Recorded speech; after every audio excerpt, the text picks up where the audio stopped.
del Señor encontramos libertad. ¿Dónde está el Espíritu del Señor? Encontramos libertad. Somos transformados, vueltos a su imagen. Vemos el reflejo de su obra aquí. Somos transformados, vueltos a su imagen. Vemos el reflejo de su obra aquí. Somos transformados de gloria en gloria, de gloria en gloria, de gloria en gloria. Vemos el reflejo de su obra en nuestro interior que se transforma. Somos transformados de gloria en gloria, de gloria en gloria, de gloria en gloria. Vemos el reflejo de su obra en nuestro interior que se transforma.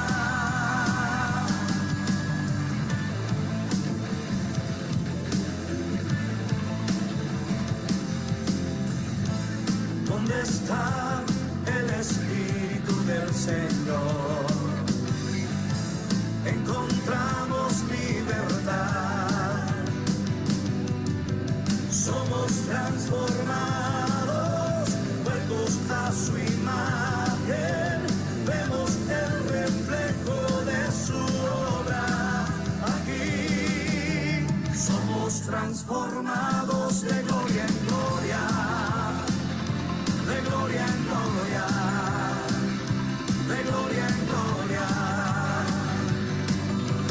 Vemos el reflejo de su obra en nuestro interior que se transforma.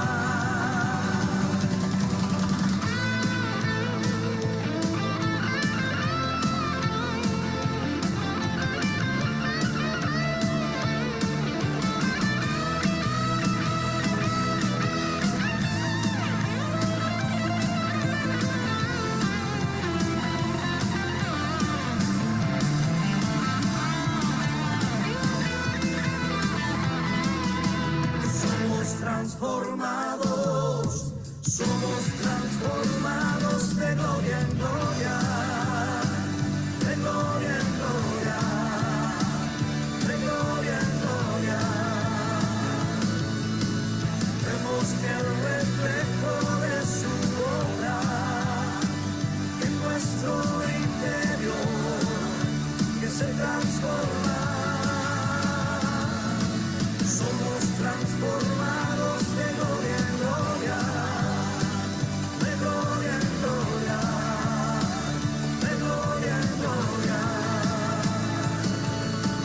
Vemos el reflejo de su obra en nuestro interior que se transforma.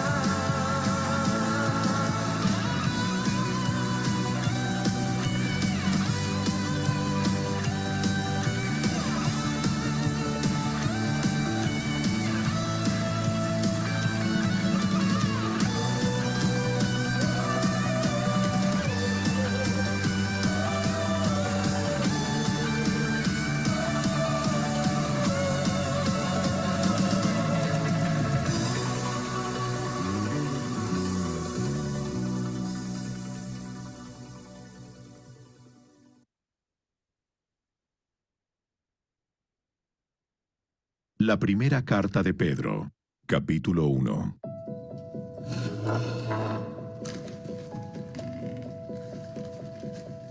Yo, Pedro, apóstol de Jesucristo, escribo esta carta a los elegidos por Dios, que viven como extranjeros en las provincias de Ponto, Galacia, Capadocia, Asia y Bitinia. Dios Padre los conocía y los eligió desde hace mucho tiempo, y su Espíritu los ha hecho santos. Como resultado, ustedes lo obedecieron y fueron limpiados por la sangre de Jesucristo. Que Dios les conceda cada vez más gracia y paz. Que toda la alabanza sea para Dios, el Padre de nuestro Señor Jesucristo. Es por su gran misericordia que hemos nacido de nuevo, porque Dios levantó a Jesucristo de los muertos. Ahora vivimos con gran expectación y tenemos una herencia que no tiene precio, una herencia que está reservada en el cielo para ustedes, pura y sin mancha, que no puede cambiar ni deteriorarse. Por la fe que tienen, Dios los protege con su poder hasta que reciban esta salvación, la cual está lista para ser revelada en el día final, a fin de que todos la vean. Así que alégrense de verdad. Les espera una alegría inmensa, aunque tienen que soportar muchas pruebas por un tiempo breve. Estas pruebas demostrarán que su fe es auténtica. Está siendo probada de la misma manera que el fuego prueba y purifica el oro. Aunque la fe de ustedes es mucho más preciosa que el mismo oro. Entonces su fe, al permanecer firme en tantas pruebas, les traerá mucha alabanza, gloria y honra en el día que Jesucristo sea revelado a todo el mundo. Ustedes aman a Jesucristo a pesar de que nunca lo han visto. Aunque ahora no lo ven, confían en Él y se gozan con una alegría gloriosa e indescriptible. La recompensa por confiar en Él será la salvación de sus almas. Incluso los profetas quisieron saber más cuando profetizaron acerca de esta salvación inmerecida que estaba preparada para ustedes. Se preguntaban a qué tiempo y en qué circunstancias se refería el Espíritu de Cristo que estaba en ellos cuando les dijo de antemano sobre los sufrimientos de Cristo y de la inmensa gloria que después vendría.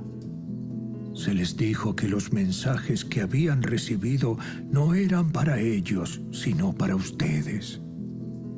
Y ahora esta buena noticia les fue anunciada a ustedes por medio de aquellos que la predicaron con el poder del Espíritu Santo, enviado del cielo.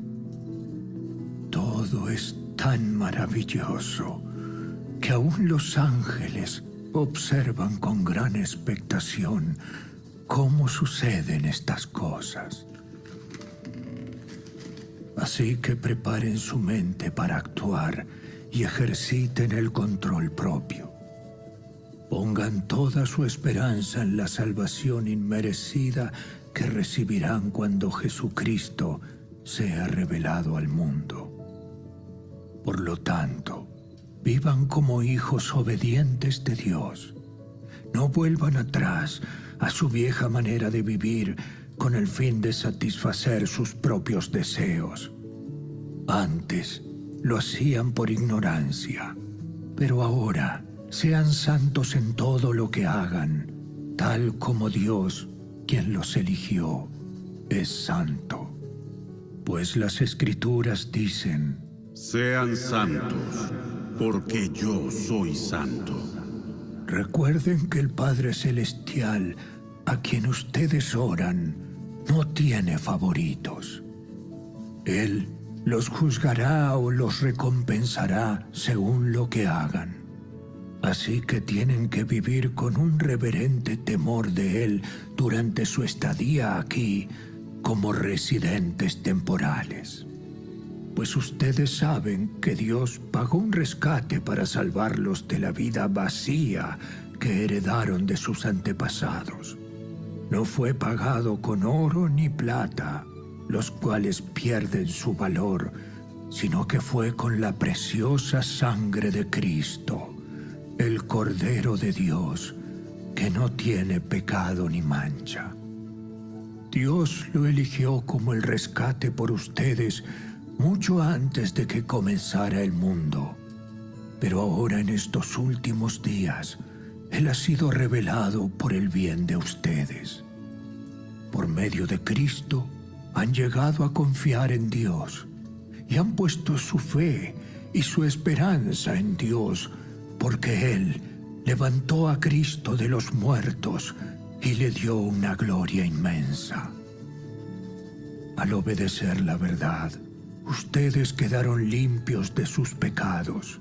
Por eso ahora tienen que amarse unos a otros como hermanos, con amor sincero. Ámense profundamente de todo corazón, pues han nacido de nuevo, pero no a una vida que pronto se acabará. Su nueva vida durará para siempre, porque proviene de la eterna y viviente palabra de Dios.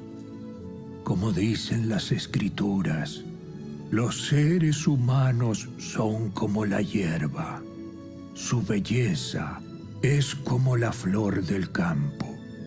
La hierba se seca y la flor se marchita. Pero la palabra del Señor permanece para siempre. Y esta palabra es el mensaje de la buena noticia que se les ha predicado.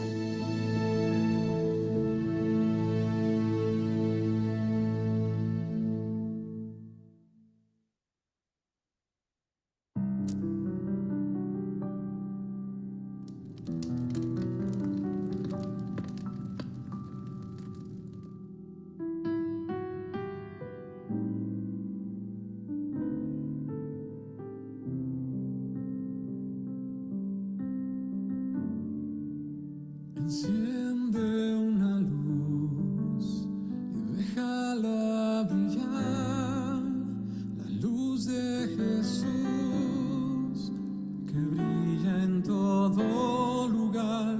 No la puedes esconder, no te puedes callar ante tal necesidad. Enciende una luz en la oscuridad.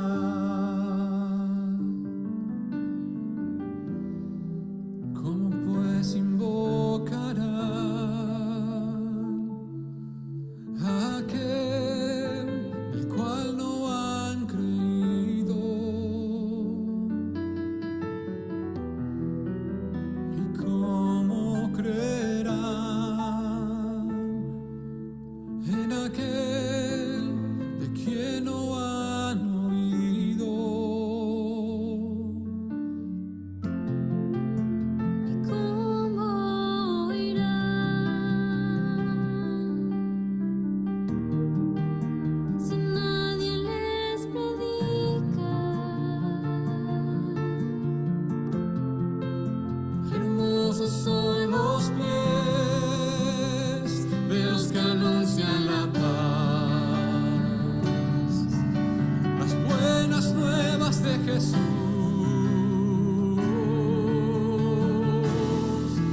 Enciende una luz y déjala brillar, la luz de Jesús que brilla en todo lugar. No la puedes esconder, no te puedes callar ante tal necesidad. Enciende una luz en la oscuridad.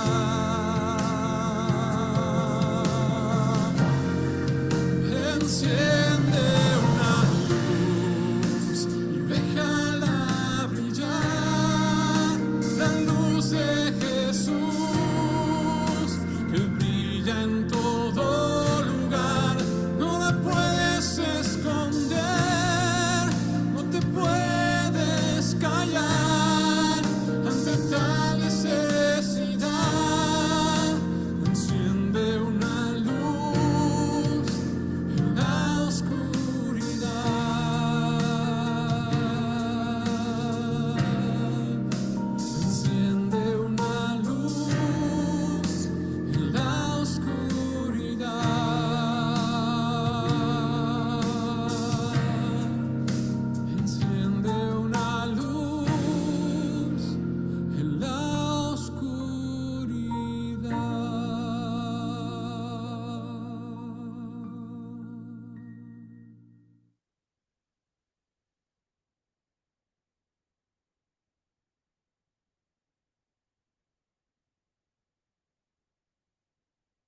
Estamos en la serie Transformados para hacer la diferencia, serie basada en la primera carta del apóstol Pedro. Hemos venido meditando día a día en el primer capítulo. Hoy veremos la parte final del primer capítulo, pero antes vamos a pedirle al Señor que nos dirija en la meditación de esta ocasión. Padre amado, gracias por tu palabra, porque nos guías, nos inspiras, nos enseñas, nos muestras cuál es tu voluntad para nuestra vida. Oramos, Señor, con la súplica de que tú permitas que nuestro corazón esté dispuesto para oír, para escuchar, para atender, para obedecer. Anhelamos reflejar en nuestra vida lo que tú has hecho en la cruz del Calvario, a dar testimonio viviente del cambio que tú has puesto en cada uno de nosotros, que tú has hecho en cada uno de nosotros, Señor. Somos transformados para ser y para hacer la diferencia en la sociedad. No por nuestros méritos, no por nuestras virtudes, sino por el poder de tu sangre preciosa en la cruz del Calvario. Oramos en Jesús, tu Hijo amado, Señor y Salvador. Amén.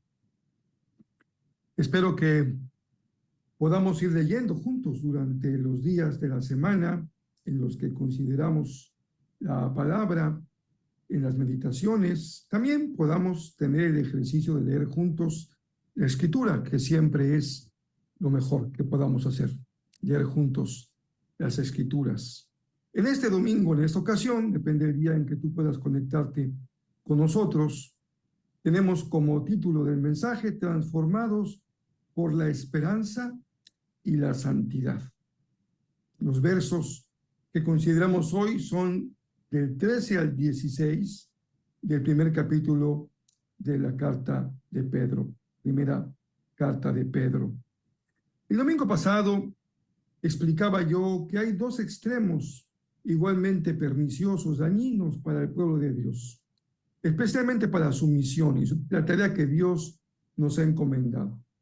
Pero no solamente hablo de ello en términos generales para el pueblo de Dios, en realidad es también un dilema en el que vivimos cada persona, cada seguidor de Jesús. Por un lado, la mundanalidad que hace que nuestra diferencia se diluya. Acabamos pareciéndonos tanto al mundo que no hay en realidad una diferencia. El otro extremo es lo que he llamado el monacato. Es esa mentalidad de que se aísla, se aleja de la sociedad, del mundo, de las personas, pero también al estar fuera de la realidad de esta sociedad, nos hace absolutamente ineficaces. Cuando la iglesia es consciente de su extravío al caer en el extremo de la mundanalidad, una reacción natural es irse al extremo contrario, a una mentalidad de monacato. Y cuando la iglesia es consciente de que es un error tremendo el refugiarse en la seguridad de un monasterio, no solamente en términos físicos, sino en términos de carácter espiritual, también puede cometer el error de ir al extremo contrario y caer en la mundanalidad. Jesús nos advirtió de este doble error. Hoy la iglesia está metida justamente en estos dos extremos. Por un lado, un pensamiento demasiado comprometido con la sociedad, mundanalidad. Y por otro lado, un fundamentalismo radical que aísla, que ve todo como pecado, todo es malo, todo es dañino. Hay que retirarnos de todo lo que implique la sociedad.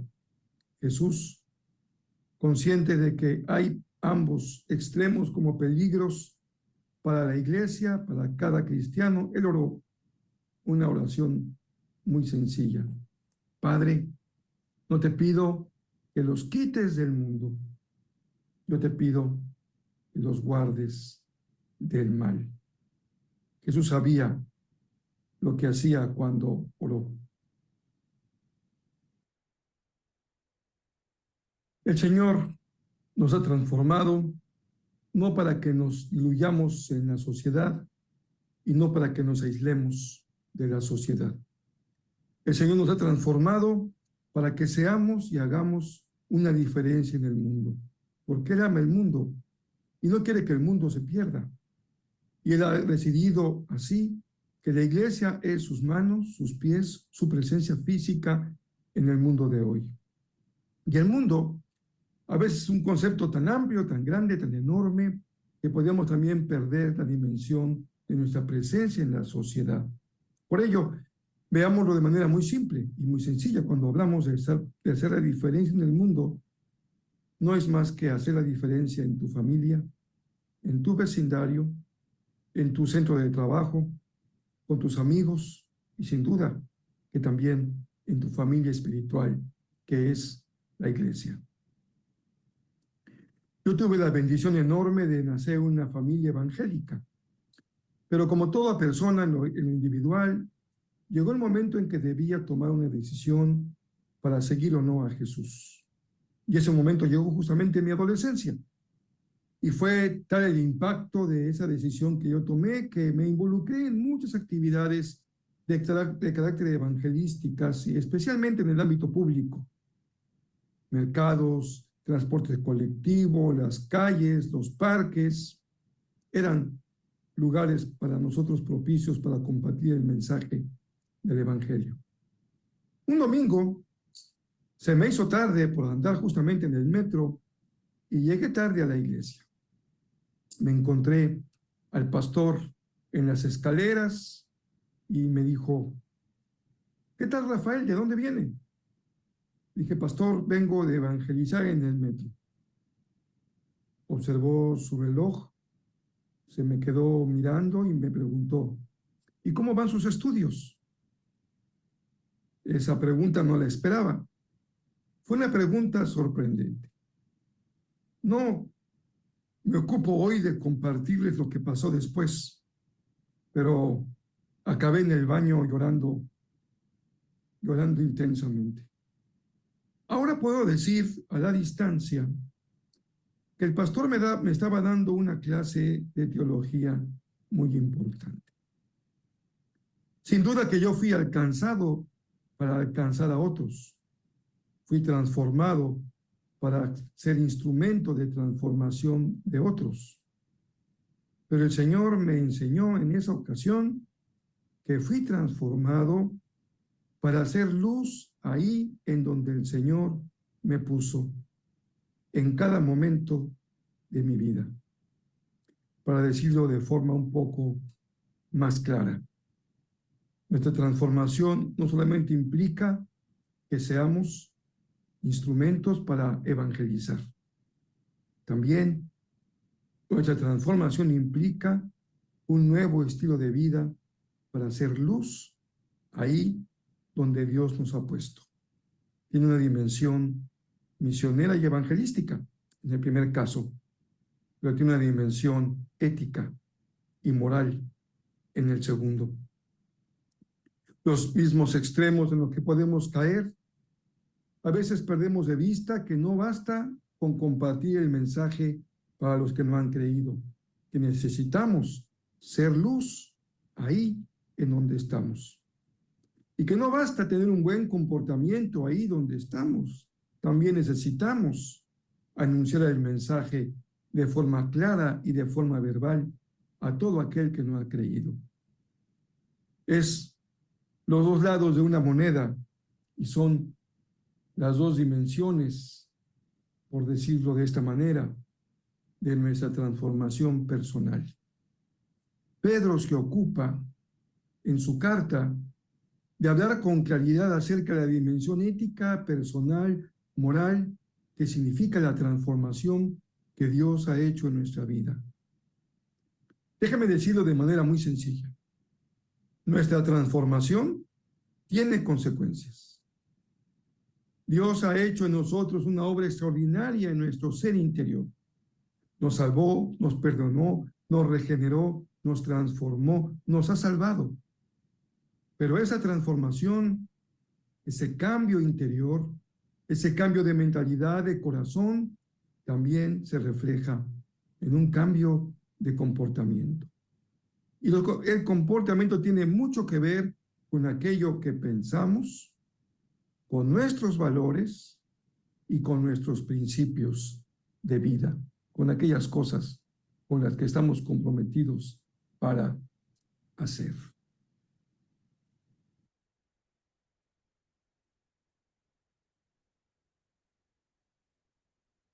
Estas consecuencias de las que hablo están claras en el texto bíblico que veremos el día de hoy. Nunca debemos de pensar, bueno, Dios se ha encargado de cambiarme y la manera en que yo voy a vivir también es asunto de Dios. Yo solamente me pongo en las manos de Dios. Es una forma errónea de pensar. Como en el mundo natural, ya hemos venido a ser personas porque nacimos y somos hijos. Pero ahora depende de ti y de mí qué clase de hijos somos. Ya Dios, por medio de la sangre de Jesús, me adoptó como su hijo. Pero ahora depende en mucho. Está en mis manos, está en mi actitud, en mi responsabilidad, el tipo de hijo que yo voy a ser. La esperanza no es solo lo que esperamos, sino también la actitud con la que esperamos. Pedro habla de dos elementos fundamentales en esta transformación que Dios ha hecho en nuestra vida. Primero, vivir con esperanza. Y segundo, vivir en santidad. Dios nos ha transformado por medio de la esperanza y Dios nos transforma por medio de la santidad. Estas dos palabras, mantengámoslas hoy claras y sin ninguna duda. Dios nos ha transformado por medio de la santidad y por medio de la esperanza. Por eso decimos que la esperanza no es solamente aquello que esperamos, la herencia en el cielo, la culminación de nuestra salvación, el regreso de Jesús en gloria, sino también tiene que ver, y Pedro así lo enfatiza en su carta, con la actitud con la que vivimos en la vida. La esperanza es lo que esperamos y la esperanza es con la actitud con la que vivimos. En segundo lugar, Dios usa también el proceso de santificación para que podamos diferenciarnos del mundo en el que vivimos. La santidad es una forma de vida que tiene que ver con lo que no hacemos, sin duda.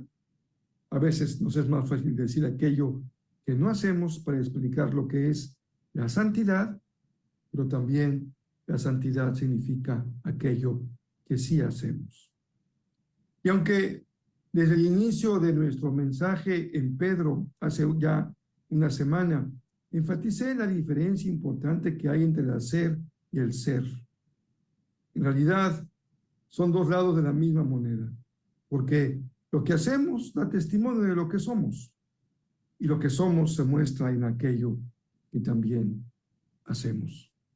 No hay diferencia. No tenemos que esforzarnos por hacer algo cuando eso que hacemos no es más que el reflejo de lo que en realidad somos.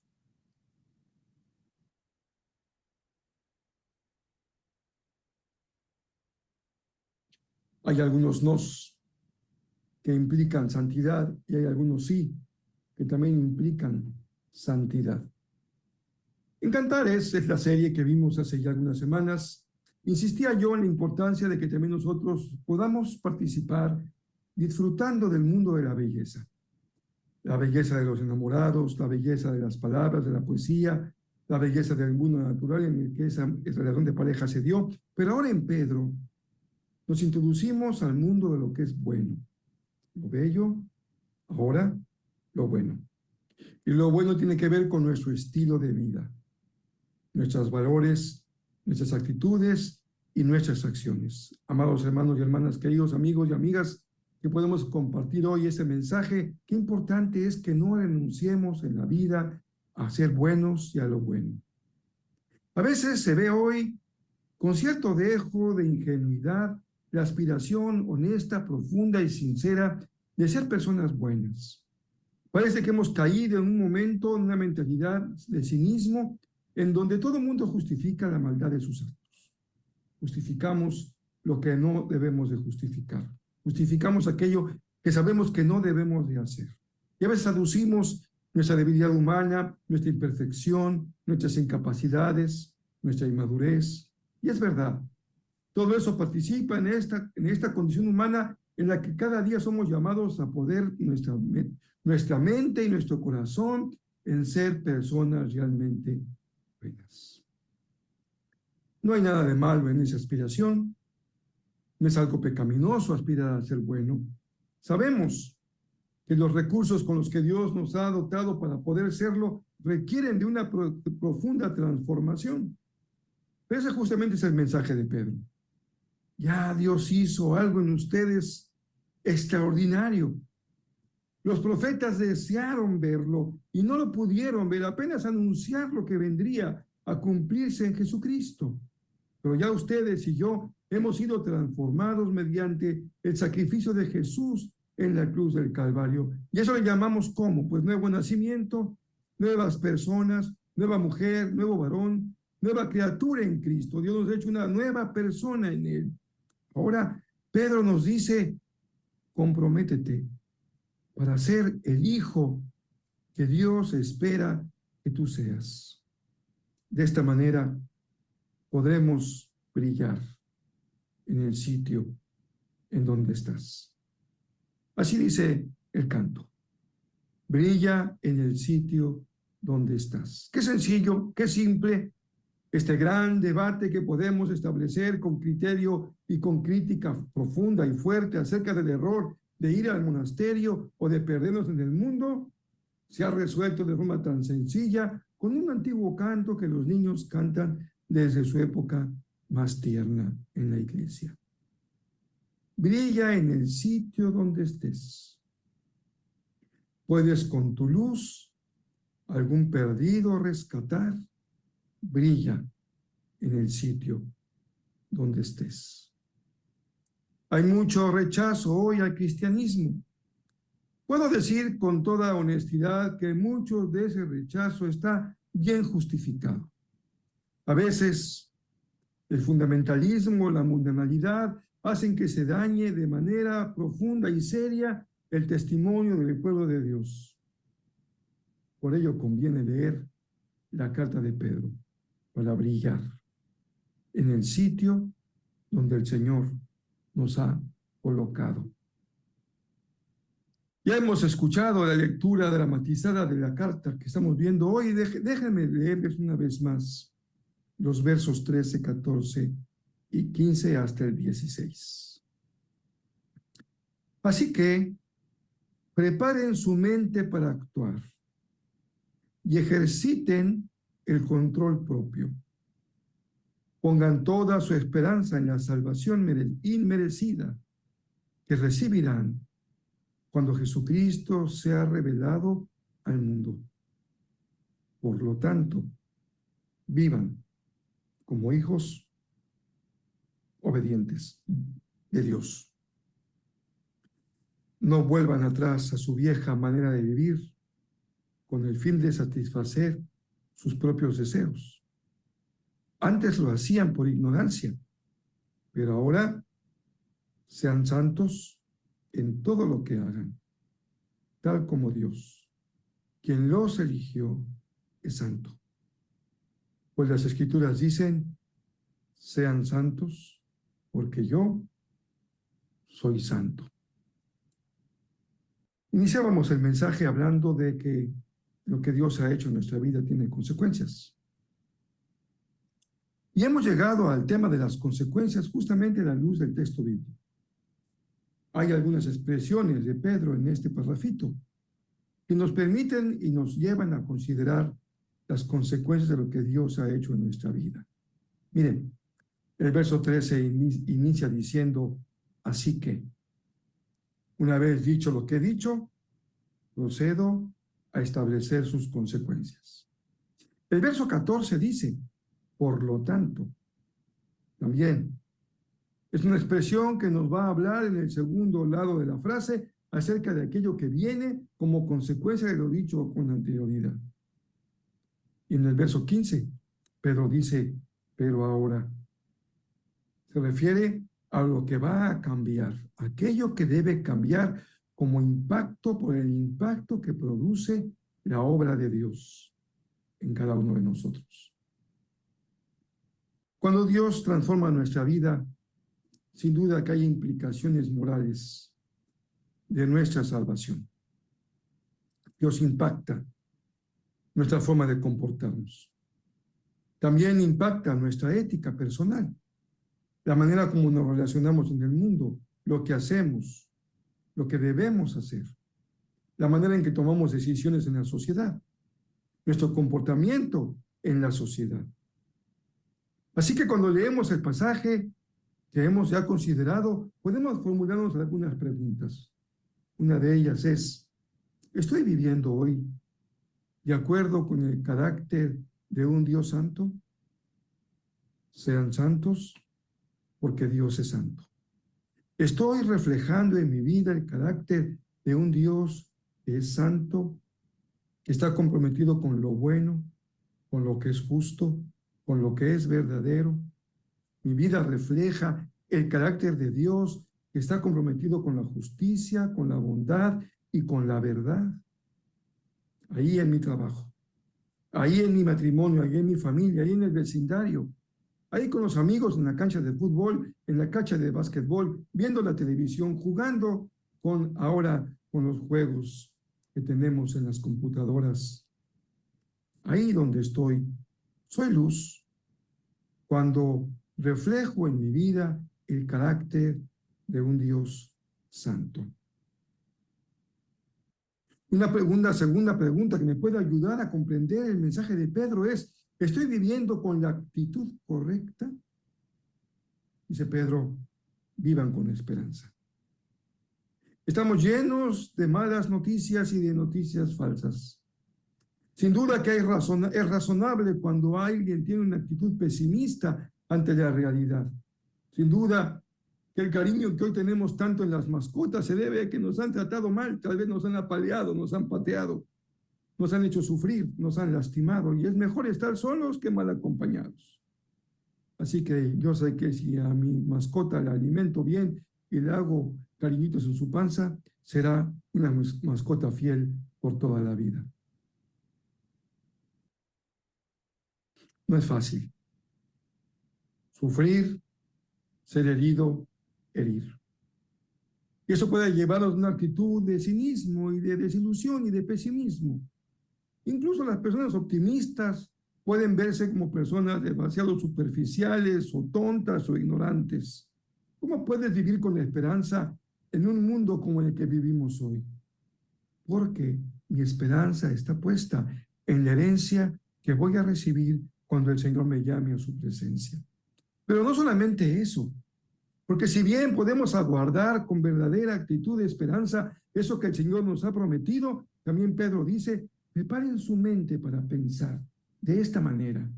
Dispongan su mente para pensar de esta manera, porque si tú logras poner en tu corazón y en tu mente el software, el sistema de la esperanza, sin duda que aprenderás a leer la realidad con otros ojos.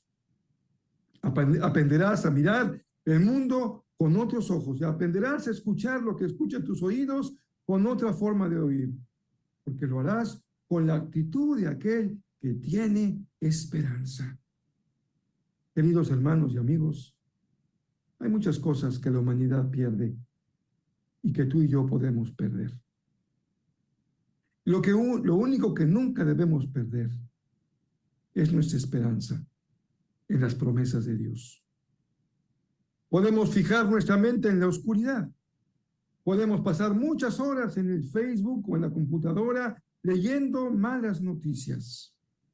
Podemos pasar la noche viendo el noticiero de la televisión con tantos crímenes como cada noche escuchamos que se cometen y llenar nuestro corazón de pesimismo, de dolor y a veces de cinismo al decir, bueno, si todo el mundo lo hace, ¿qué puedo hacer yo? Pero Pedro dice, mantengan su esperanza.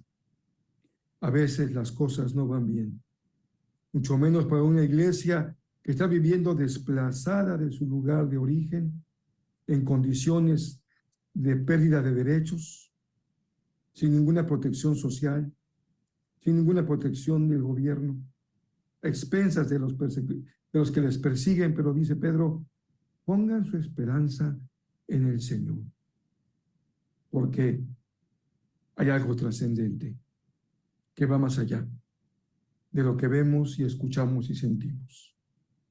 La tercera pregunta que puede ayudarnos a tener la actitud correcta cuando somos transformados es, ¿estoy viviendo apartado para Dios? Y Pedro nos dice que hay dos grandes retos para esta dimensión de la santidad como un estilo de vida. Lo primero es salir adelante de aquellas cadenas que me atan a una tradición.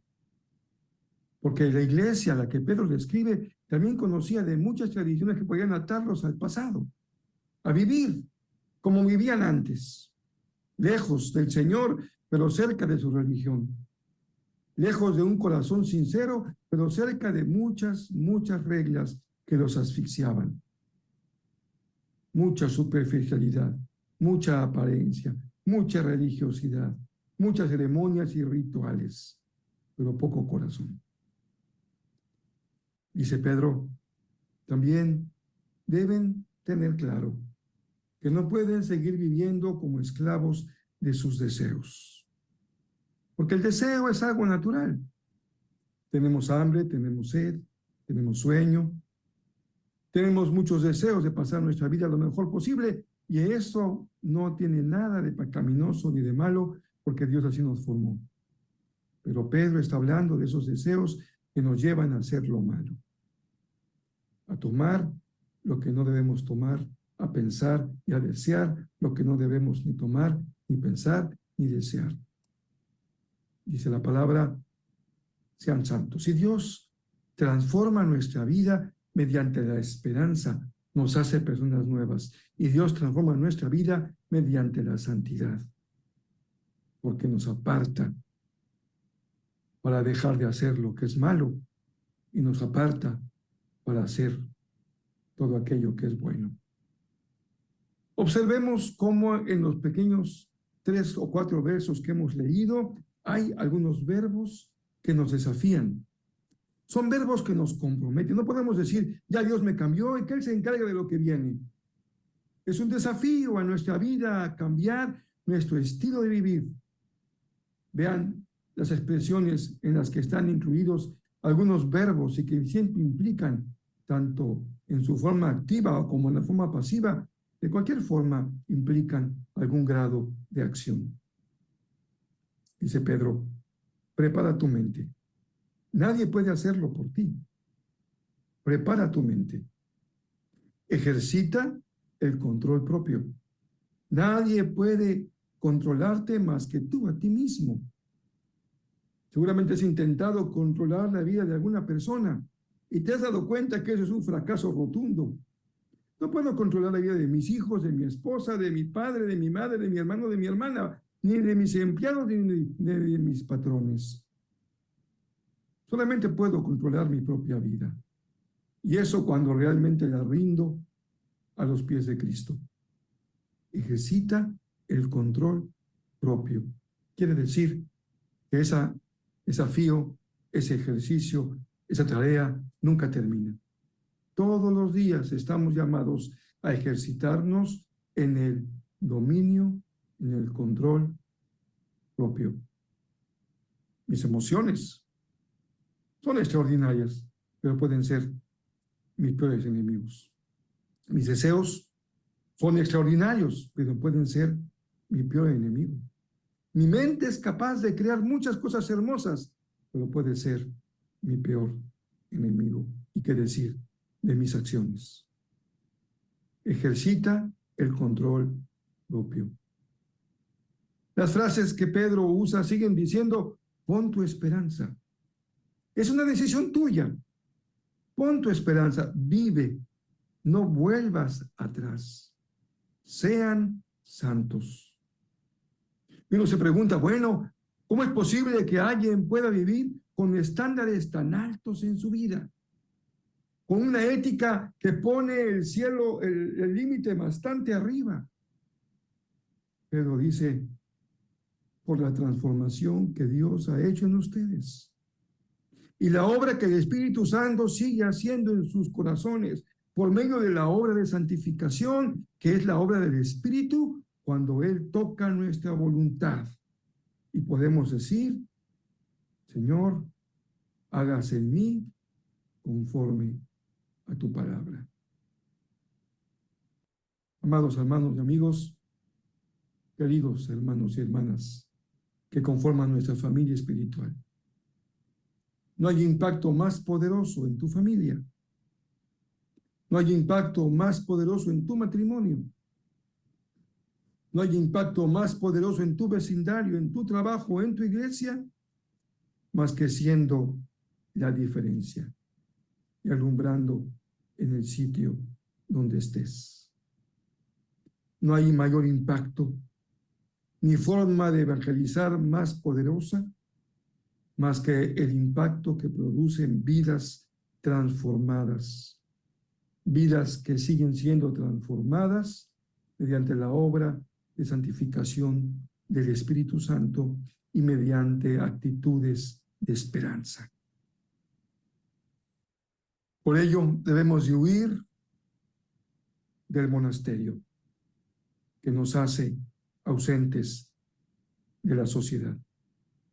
Debemos de huir de la mundanalidad que nos hace irrelevantes en la sociedad.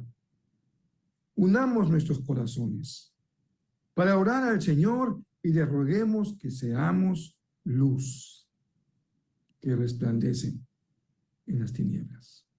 Y para ello quiero invitarte a que me acompañes a orar la primera parte de la conocida oración de la paz. Es la forma de brillar en el sitio donde estés. Oh Señor, hazme un instrumento de tu paz. ¿Qué oración más relevante puede haber hoy que orar para que Dios nos haga instrumento de su paz? Que cada familia, que cada matrimonio, que cada hogar, que cada congregación sea un instrumento de la paz de Dios. Donde hay odio, que lleve yo el amor. Llegaste a un lugar, la presencia del amor. Donde hay ofensa, que lleve yo el perdón. ¿Y cómo duele cuando hay que perdonar a aquella persona que nos hirió de veras profundamente? Brilla en el sitio donde estés. Donde haya discordia, que lleve yo la unión. Donde haya duda, que lleve yo la fe. Donde haya error, que lleve yo la verdad. Donde haya desesperación, que lleve yo la alegría, la esperanza. Donde haya tinieblas, que lleve yo la luz. Que así sea. Que así sea en tu vida y en mi vida, para la gloria, para la honra del Señor y para hacer la diferencia en la sociedad. Amén.